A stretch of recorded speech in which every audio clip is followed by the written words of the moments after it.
Começa agora o podcast Agro e Prosa com o jornalista Divino Ronaldo. Esse podcast tem por objetivo falar do agronegócio de um jeito descontraído, fácil e descomplicado. Com vocês, Divino Ronaldo e o Agro e Prosa. E aí, galera? Vamos começando o Agro e Prosa, o seu podcast que fala do agronegócio de um jeito fácil, simples e descomplicado. Eu sou o Divino Ronaldo, jornalista especializado em agronegócio e tenho um programa de rádio com entrevistas diárias. Algumas delas estão aqui no Agro e Prosa. São convidados fantásticos, com muito conteúdo e de bastante qualidade. Sem mais conversas, vamos então ao Agro e Prosa.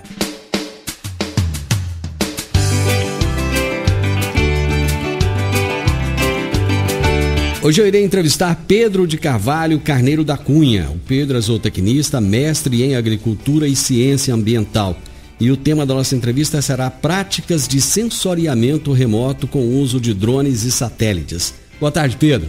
Boa tarde, Divino. Muito obrigado pelo convite. Eu que agradeço a sua presença aqui conosco, a sua disponibilidade. Nós vamos falar de um tema que ainda é tabu para muita gente. Ainda existem muitos produtores rurais, muitas pessoas que têm um certo receio dessas tecnologias que estão chegando, né? De que maneira essas tecnologias tão novas, e muitas que ainda virão, vão impactar o agronegócio daqui para frente? Bom, elas já estão impactando, né? A verdade é essa. Hoje, deixa eu explicar rapidamente, né? Sensoriamento remoto, o que é isso? É praticamente um escaneamento, monitoramento ou geração de imagens, tá? De áreas que estão sendo monitoradas por meio de satélites, drones ou aviões. Certo. No agro, a gente utiliza bastante satélite e drones. Então, sensoriamento remoto é eu tirar uma foto desse meu talhão para eu entender o que está acontecendo lá. Qual a diferença da imagem do satélite para a imagem do drone? Olha, a diferença que você vai ter vai ser no tipo de sensor que vai ser utilizado. Você tem hoje praticamente dois tipos de sensores. Você tem o RGB, né, que ele trabalha dentro do espectro visível.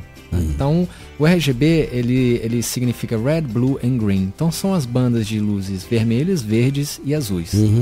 Já um sensor multiespectral, ele consegue gerar imagens de bandas invisíveis ao olho humano. Então a gente está principalmente falando de infravermelho e vermelho próximo. Certo. Então o satélite você consegue gerar imagens de RGB e imagens multiespectrais. Porém a resolução é muito alta, você não vai ter uma boa distinção da imagem que você está observando. Enquanto no drone você consegue voar a uma altura suficiente para você tirar foto e conseguir observar percevejo na lavoura. Certo. Com essas cores, o que se consegue entender? Certo.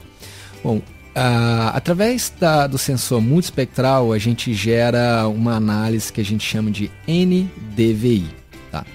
Em inglês significa Normalized Differentiated Vegetation Index.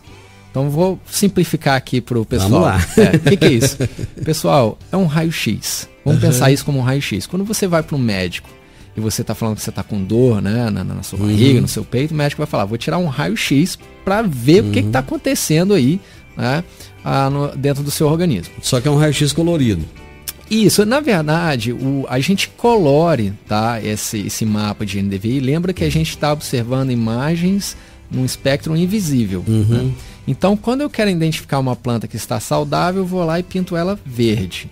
Quando eu quero identificar uma planta que está doente ou morta, eu vou lá e pinto ela de vermelho. Mas a gente está olhando em camadas invisíveis. O que a gente está vendo, Divino, é a capacidade da planta de absorver luz e refletir luz. Tá?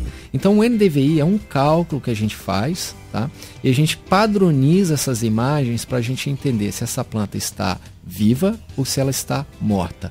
Como que a gente sabe disso? Bom, a planta ela absorve luz, certo? Certo. E ela também vai refletir essa luz.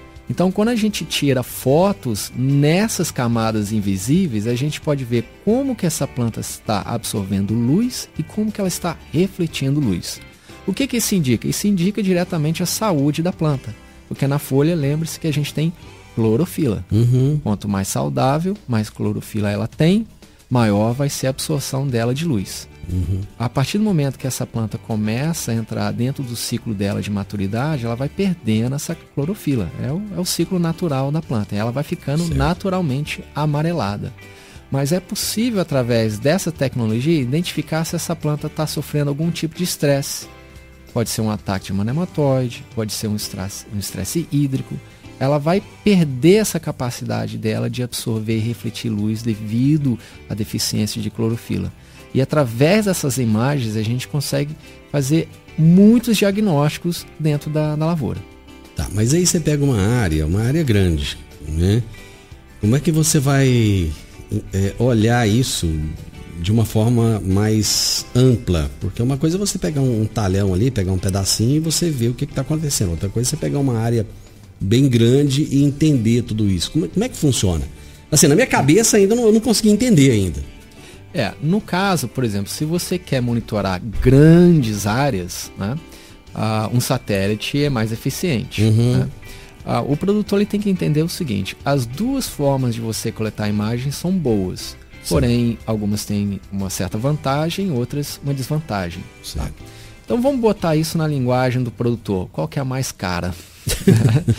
A mais cara certamente é você operar por drones, porque você precisa de um equipamento específico, você precisa da câmera e você precisa de um piloto qualificado, tá?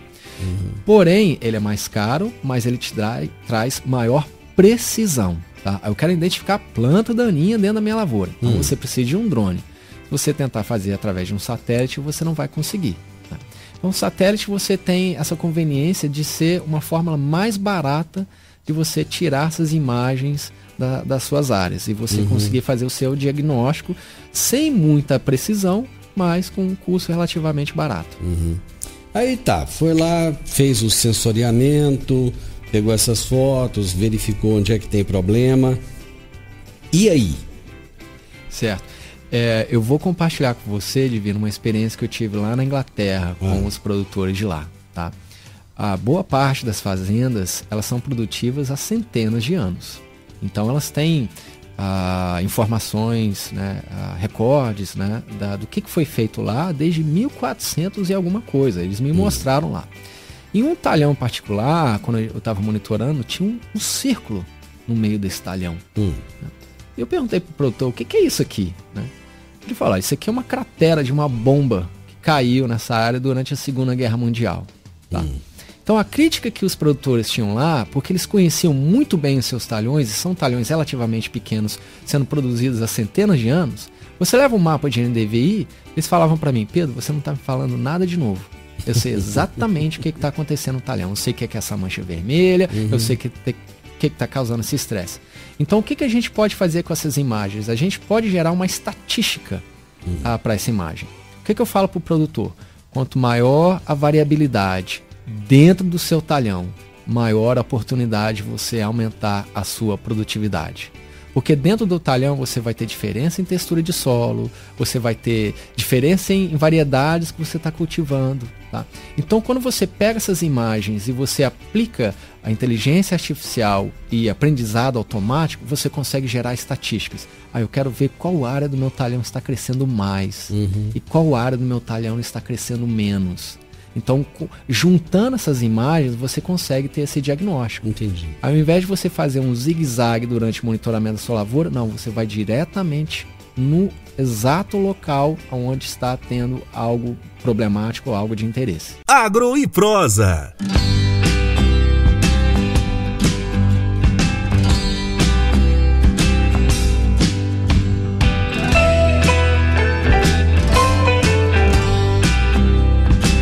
Pedro, o produtor que quiser investir nessa questão do sensoriamento remoto, como é que ele faz para investir? Bom, Divino, hoje existe uma grande oferta, tá, de imagens de satélite, ok? O produtor ele tem que estar atento à frequência que essas imagens vão ser geradas para ele, tá? Porque você tem diferentes constelações de satélite, né? Então, aquele negócio, que nem o meu professor lá na Inglaterra me explicava, não existe almoço de graça nesse mundo. Né? Então, se você quer imagem de satélites praticamente quase todos os dias, você vai ter que contratar o serviço de uma constelação que, evidentemente, vai ser mais cara. Né? Você tem hoje fácil acesso a outras imagens geradas por outras constelações, tá? São praticamente gratuitas em muitas plataformas de gestão. Porém, dependendo da época, você pode ficar um mês inteiro sem imagem por causa das nuvens. Né? Quando fica muito nublado, o sensor não consegue penetrar essas nuvens e você pode ficar aí mês de dezembro, janeiro, sem receber uma única imagem. Então você tem opções hoje no mercado, algumas gratuitas, outras bem acessíveis, outras mais caras, mas depende do nível, né, de tecnologia que o produtor deseja implementar na fazenda dele. O que ele tem que fazer, basicamente? Bom, ele tem que pesquisar na internet. Hoje, a tecnologia digital, né, a agricultura 4.0, ela está toda instalada na internet. Então, assim, hoje em dia, o produtor ele tem que fazer a gestão da fazenda dele. Né? Ele tem que controlar as compras, as vendas, o fluxo de caixa, né? Todo esse lado administrativo da fazenda. Porém, ele tem que ter uma outra plataforma também para fazer a gestão de manejo da produção dele. Tá? Ele tem que saber o que ele está aplicando naquele talhão, quais são as datas da pulverização, o que ele está gastando lá, o que ele está produzindo lá.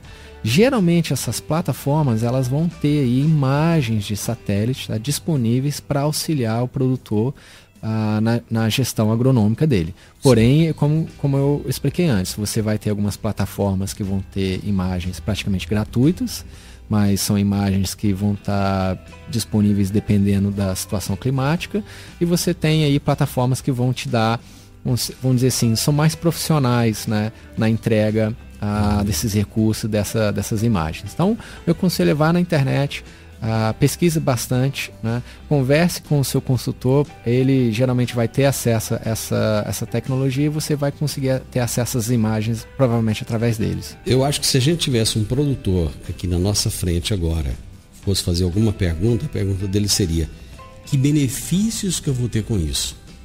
Tá. Bom, em relação a você só ter imagem de NDVI, não muito, tá? Por quê? Porque quando você pega uma imagem de NDVI, se você não sabe o que está acontecendo no seu talhão, ou se você não sabe o que foi feito lá, você não vai ter uma informação direta. Tá? Então vamos supor que eu sou um produtor rural, tá? E eu quero, não sei, testar algum tipo de produto diferente, algum tipo de produto, um bioestimulante, por exemplo. Né? Então eu vou lá na minha fazenda, eu faço um ensaio, né? Lado A, lado B, e eu faço diferentes tratamentos. E eu vou usar o mapa de NDVI porque ele vai falar como que está o crescimento dessa planta, como que está a saúde dessa planta. Né? Então, se o produto A me dá uma produtividade de 20 sacas a mais, vamos supor, né? Do que o produto B, então o benefício está aí. Quando você falou que era o valor da saca do milho, quase R$60, bom, só multiplicar 60 vezes 20. Esse vai ser o seu benefício, né, utilizando essa informação. Mas simplificando, produtor, se você não sabe o que você está querendo observar, um mapa de NDVI nunca vai te dar uma resposta direta. Então você tem que saber exatamente o que você está querendo observar. Bom, eu quero saber se essa área aqui que estava compactada, aí eu fiz a descompactação, se essa área aqui está respondendo bem. Eu quero saber se essa variedade nova que eu estou produzindo, se ela está crescendo bem. Né? Você tem diferentes estágios críticos, né, da lavoura. Então, por exemplo, a minha soja está entrando em floração. É um excelente momento você tirar um mapa de NDVI para você saber qual área está mais saudável, qual área que não está mais saudável, porque a planta, ela, como todo mundo sabe, ela fica mais vulnerável a ataques dentro desse estágio. Então, quanto mais objetivo você é, mais benefício você vai ter desse tipo de imagem. Bacana, bacana. Mas nós sabemos que o Brasil é um país gigante, dimensões continentais. Ainda temos uma internet muito ruim, uma internet de péssima qualidade na maioria dos locais do Brasil. Ontem eu até estava assistindo um vídeo à noite, o pessoal foi visitar lá em Rondônia, eles foram visitar um parque e tinha que pagar para entrar e não passava cartão porque na floresta o pessoal não tem internet. Quais são as principais dificuldades que se tem hoje enfrentadas pelos produtores e pelos profissionais que prestam esse serviço. A conectividade realmente é um fator limitante, né, para a gente implementar essas tecnologias nas propriedades, né? Para dar um exemplo para você, Divino, toda vez que a gente faz um mapeamento aí, mais ou menos de 100 hectares, para cada 100 hectares a gente vai gerar em média aí 25 a 30 gigabytes de dados. Tá? É um HD externo quase inteiro, né? E você tem uma conectividade tão ruim em áreas remotas do Brasil que você nunca vai conseguir fazer o upload desses dados. Né? Então você depende muito hoje de uma boa conectividade à internet para você ter acesso, né? Provavelmente se você tiver uma propriedade muito grande, você tem muitos talhões, você vai ter aí uma página bem pesada, né? Carregada de dados. Se você tem uma conectividade ruim, você não vai conseguir nem visualizar essas imagens, né? Quanto menos conseguir fazer o processamento delas, né? Então, conectividade hoje é algo que limita muito essa tecnologia no campo. Agro e Prosa, falando do agronegócio de um jeito descontraído, fácil e descomplicado.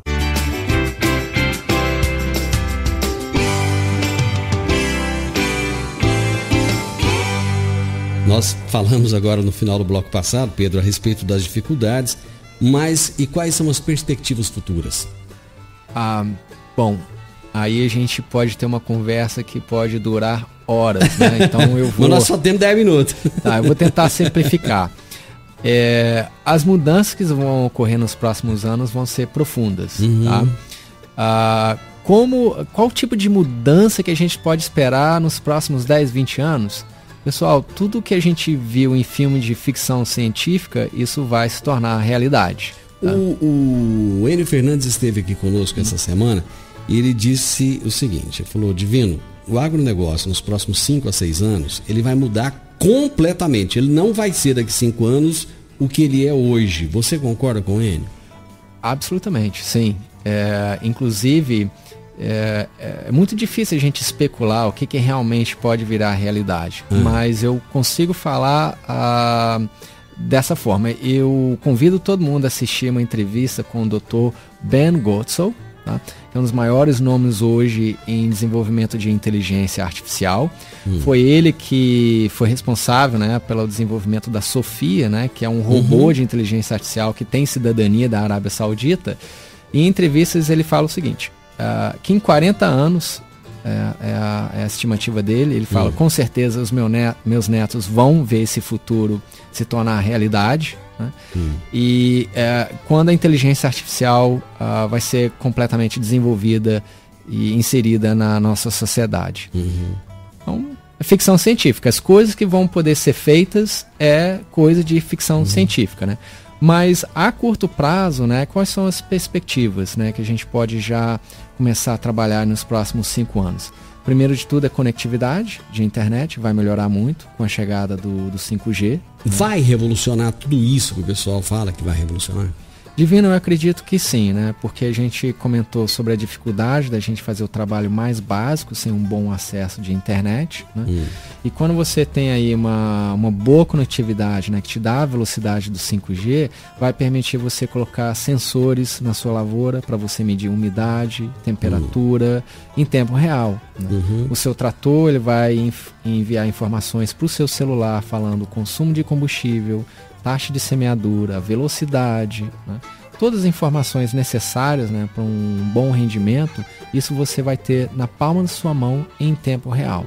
Tá, nós estamos falando de velocidade, mas em termos de conectividade, em termos de sinal, como é que o Brasil vai conseguir fazer com que o sinal, que hoje às vezes é tão ruim no campo, ele chegue lá? O que vai mudar com o 5G que vai fazer com que o sinal, não somente a velocidade seja mais alta, mas que o sinal chega até esses locais remotos?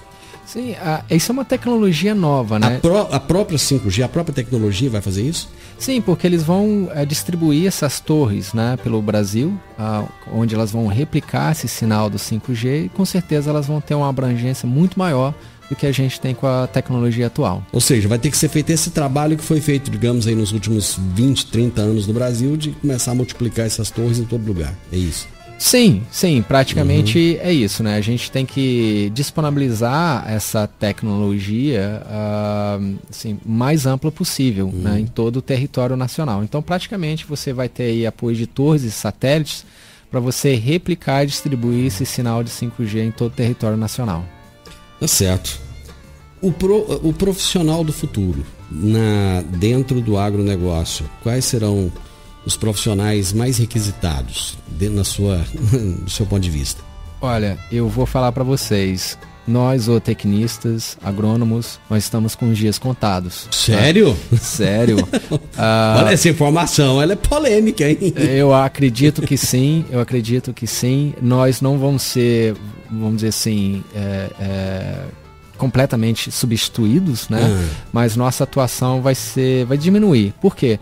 Com a inteligência artificial você vai ter uma tomada de decisão agora mais precisa, né? Mas isso não significa que o agro não vai ter uma exigência de novos profissionais. Com certeza vai ter. Talvez menos agrônomos, menos veterinários, menos zootecnistas, mas com certeza mais mecânicos, mais engenheiros e mais analistas de computação. Isso vai ser um perfil de profissional que vai ter alta demanda dentro do agro nos próximos anos, na minha estimativa. Me explica por que mecânico. Porque agora você vai ter equipamentos mais sofisticados, né? Tratores que vão ser 100% autônomos, né? Mas, como toda a mecânica, vai precisar de manutenção, né? Então você vai precisar de uma pessoa que não entenda só de mecânica, mas também dessa nova geração de equipamento que vai fazer parte do agro. Mas você não acha que o agrônomo ele vai ter que, de certa forma, se adequar à nova realidade? Então, às vezes, ao invés de diminuir o serviço para o agrônomo, ele vai se modificar de uma certa forma, ele vai ter que entender mais de sistema, ele vai ter que entender mais de tecnologia, não sei, alguma coisa nesse sentido? Com certeza, eu acho que todo agrônomo hoje ele tem que manter em mente que ele vai ter que se adaptar a essa nova realidade, né? Eu dou um exemplo do meu caso. Eu tenho família que produz aqui na região, em Castelândia, né? E como eu estava falando para você antes da gente começar a entrevista, meu sonho era trabalhar na fazenda lá, em cima de um cavalo, fechando gado, né? Da mesma forma que o meu avô e meu bisavô faziam. Mas eu percebi que isso não ia ser mais a realidade no futuro, né? Então, apesar de ter formado em zootecnia, feito mestrado, hoje eu tive que me adaptar. Então eu leio muito mais sobre computação e tecnologias digitais do que, né, manejo zootécnico, por exemplo, porque eu sei que a demanda hoje é por profissionais com esse perfil que consigam trazer essas novas tecnologias para dentro das propriedades. Deixa eu ver se santo de casa faz milagre. Quando você levou toda essa revolução tecnológica lá para a propriedade de vocês, como é que foi a receptividade disso aí? Zero, ela foi zero. O meu avô ele já está com 90 anos de idade. E, bom, foi muito difícil tentar explicar para ele, né, o que a gente faz, mas eu preferi manter a amizade com meu avô e falar, não, tudo bem, vô, você continua fazendo as coisas aí do seu jeito, pelo menos você tá ativo, você tá saudável, acordando todo dia de manhã, porque se a gente botar um computador para rodar na fazenda, o que ele vai fazer, coitado? Ele não vai ter mais nada para fazer. Então, a aceitação foi zero, mas a gente tem um planejamento aí para o futuro lá, para nossa propriedade. Muito bem, Pedro, foi muito bom conversar com você. É sempre bom a gente imaginar o que vai acontecer daqui para frente. Esses dias eu vi um desenhozinho daquele dos os Jetsons. Sim. Os Jetsons, né? E alguém mostrando, olha, lá na década de 60 eles mostravam essas coisas e olha tudo isso já acontecendo aqui agora, né? E a gente imaginar, muitas vezes a gente assiste os filmes de ficção científica e fica imaginando, será que isso vai acontecer, né? Hoje, por exemplo, as pessoas já acendem a luz da casa com comando de voz, né? Já liga o som da casa, já abre o portão, né, com comando de voz, coisas desse tipo. E cada dia mais vai ficar mais comum e vai chegar cada vez mais na fazenda. Muito obrigado pela sua presença aqui, foi um prazer receber você. Muito obrigado pelo convite, um grande abraço a todo mundo da Morada do Sol. Você ouviu o podcast Agro e Prosa. Se gostou, compartilhe, recomende e nos siga nas diferentes plataformas de podcast.